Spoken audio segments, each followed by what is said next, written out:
আসসালামু আলাইকুম। আমি এই মুহূর্তে আছি আজানগাছিতে বার্ষেগুর উৎসেকুলে। এই উৎসেকুলের মাহাত্ম্য জানার চেষ্টা করবো যারা ওয়াজেন সাহেব আছেন।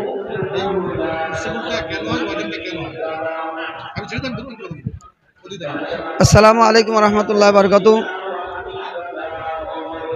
এই উর্সিকুল প্রতি বছর এখানে হয়। এখানে হজরত মৌলানা সুফি মুফতি আজান গাছি রহমতুল্লাহ আলহের জন্মস্থান। হজরত মৌলানা সুফি মুফতি আজান গাছি রহমতুল্লাহ আলহের সংক্ষিপ্ত পরিচয় হলো তিনি রসুল পাক সাল্লাল্লাহু আলাইহি ওয়াসাল্লামের দ্বিতীয় খলিফা হজরত ওমর রাদিয়াল্লাহু তাআলা আনহুর 37তম বংশধর। হজরত ওমর রাদিয়াল্লাহু তাআলা আনহুর বংশধর আরব থেকে কাবুলে ইসলাম প্রচার করতে আসেন এবং সেখান থেকে ভারতবর্ষে সেরহেন শরীফে আসেন। সেরহেন শরীফে হজরত মুজাদ্দেদ আলপেসানি রহমতুল্লাহ আলহি এবং হজরতে সুফি মুফতি আজান গাছি রহমতুল্লাহ আলহি একই বংশের লোক ছিলেন। সেরহেন শরীফে হজরতে মুজাদ্দেদ আলপেসানি রহমতুল্লাহ আলহের আব্বার বড় ভাই হজরত আব্দুস সামাদ ফারুক রহমতুল্লাহ আলহি, তার ছেলে হজরত নাজির উদ্দিন ফারুক রহমতুল্লাহ আলহি, তিনি সেই সেরহেন শরীফ থেকে এই আজানগাছি এলাকায় নাজির পাড়ায় বসতি স্থাপন করেন এবং তার ছেলের নাম হজরত নাইম উদ্দিন ফারুক রহমতুল্লাহ আলহি, তার ছেলের নাম হজরত কিয়ামউদ্দিন ফারুক রহমতুল্লাহ আলহি, তার ছেলের নাম হজরত রকিবউদ্দিন, হজরত মাওলানা রকিবউদ্দিন ফারুক রহমতুল্লাহ আলহি, যিনি হজরতে রসুল পাক সাল্লাল্লাহু আলাইহি ওয়াসাল্লামের রওজা মোবারকের খাদিম ছিলেন। তারই সন্তান হলেন হজরত মাওলানা সুফি মুফতি আজান গাছি রহমতুল্লাহ আলহি। হজরত মাওলানা সুফি মুফতি আজান গাছি রহমতুল্লাহ আলহি ইংরাজি 1828 সনে এই স্থানে এই বাড়িতে এখানে জন্মগ্রহণ করেন এবং তিনি কলকাতা আলিয়া মাদ্রাসায় লেখাপড়া করেন। লেখাপড়া জীবন শেষ করার পর বিভিন্ন আউলিয়াদের কাছে তিনি গিয়েছেন। 22 জন বা 24 জন অলি আল্লাহর দরবারে তিনি গিয়েছেন এবং এরপরে হজরত সুফি মুফতি আজান গাছি রহমতুল্লাহ আলহি দীর্ঘদিন একাকী জীবনযাপন করেন ভারতের সুরির জঙ্গলের মধ্যে। সেখান থেকে বের হয়ে এসে তিনি 1876 সনে হাক্কানি আঞ্জুমান নামে একটি সংগঠন করেন, অর্থাৎ সত্যের সংগঠন। এই হাক্কানি আঞ্জুমানের মাধ্যমে হজরত রসুল পাক সাল্লাল্লাহু আলাইহি ওয়াসাল্লাম উম্মতের উপর যে দায়িত্ব দিয়ে গেছেন, এই দিন প্রচার করা, ইসলাম প্রচার করা, সারা পৃথিবীতে শান্তি প্রতিষ্ঠা করা, এর জন্য সুফি মুফতি আজান গাছি রহমতুল্লাহ আলহি 1876 সনে হাক্কানি আঞ্জুমান কায়েম করেছেন এবং এর মাধ্যমে সারা বিশ্বের সকল মানুষকে হকের পথে, দিনের পথে, সত্যের পথে তিনি ডেকেছেন এবং তিনি আমাদেরকে দুনিয়া এবং আখেরাত দুনো জীবন দুনো কাল যাতে মঙ্গলে কাটানো যায়, দুনিয়ার শান্তি এবং আখেরাতের শান্তি হাসিল করা যায়, তার তিনি এক ব্যবস্থা আমাদের জন্য করেছেন। যেমন তিনি আমাদেরকে নিয়মিত বিনা কাজায় নামাজ পড়তে বলেছেন এবং নামাজের পরে কোরআনের একটা কোরআনি ওজিফা, হালাল রুজি এবং তাকওয়া পরহেজগারির আমল করেছেন।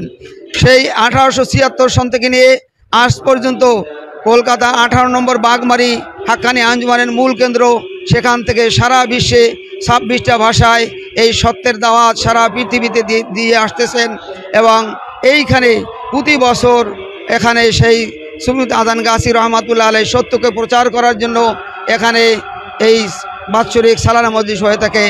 আজ তাই এই 2024 সনের বাৎসরিক মাহফিল হলো আজ।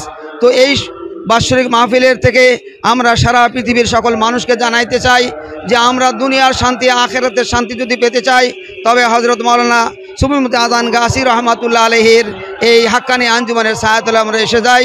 ইনশাআল্লাহ হাক্কানি আঞ্জুমানের মূল নীতি অনুযায়ী যদি আমরা নিজেদের জীবন গঠন করতে পারি তাহলে সারা পৃথিবীর প্রতিটা মানুষ ইনশাআল্লাহ দুনিয়াও শান্তি পাবে এবং আখেরাতেও শান্তি পাবে। আপনার নাম? আমার নাম মোহাম্মদ বেলাল হোসাইন। বাংলাদেশ থেকে আমি এসেছি, বাংলাদেশ ঢাকা থেকে আমি এসেছি। আমি হাক্কানি আঞ্জুমানের সুফি মুফতি আজান গাছি রহমতুল্লাহর দরবারের একজন নগণ্য খাদেম। তাই আমি হাক্কানি আঞ্জুমানের এই কামেল মুর্শিদের দরবার থেকে, এখান থেকে দিন দুনিয়া শান্তি হাসিলের জন্য আমি এই মুর্শিদের দরবারে আসছি এবং সকলকে দাওয়াত দিছি আপনারা সবাই হাক্কানি আঞ্জুমানে আসুন এবং সত্য কি আমরা এখান থেকে জেনে নিই। আল্লাহ তৌফিক দান করুন। রহমতুল্লাহি ওয়া বারাকাতুহু। ইতিপূর্বে আপনারা জামানার মুর্শিদ সুফি মুফতি আজান গাছি রহমতুল্লাহ আলহির পরিচয় সম্পর্কে শুনেছেন। আমার বলার মূলত বিষয় এটাই যে আমরা সুফি মুফতি আজান গাছি রহমতুল্লাহ আলহির দরবার কেন মানি, কেন আসি, কেন যাই।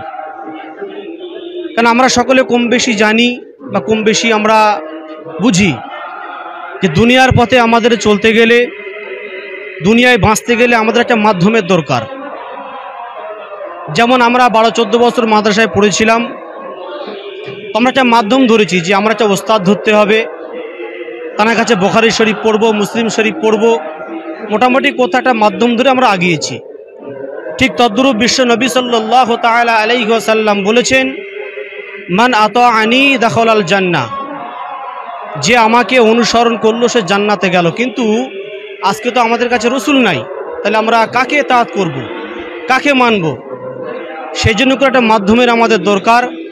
সেই জন্য করে আল্লাহ রসুল বলে গেছেন যে যারা আমার নায়েবে রসুল। নায়েবে রসুল বলতে কারা? নায়েবে রসুল হলো তারাই যারা বিনা স্বার্থে, বিনা টাকা পয়সায়, বিনা কোনো লেনদেনে জাহান্নামী মানুষগুলোকে জান্নাতের দিকে নিয়ে যায়। এরাই হচ্ছে আল্লাহর কামেল বান্দা। সুবহানাল্লাহ। সেই জন্য করে আমরা একটা মাধ্যম ধরেছি, সেই মাধ্যম ধরে আমরা এই জায়গাটায় আসি। এই জন্য করেই আসি, আমাদের ইনকামের উদ্দেশ্য নয়, আমাদের কোনো মর্যাদাকে বাড়াবার জন্য নয়। এই জন্য করে আসি, আমরা হলাম আখিরি জামানার মানুষ, আমাদের ইমানটা খুবই দুর্বল। আমরা এই সমস্ত জায়গাতে আসি, জামানার মুজাদ্দেদ আল্লামা সুফি মুফতি আজান গাছি রহমতুল্লাহ আলাইহির তানার বাণী শুনি এবং আমাদের ইমানটা তাজা করার জন্য আমাদের মূলত বিষয় এই জায়গাটায় আসা, অন্য কোনো উদ্দেশ্য আমাদের আর নয়। যে আমার নাম মোহাম্মদ বাবুর আলী মোল্লা।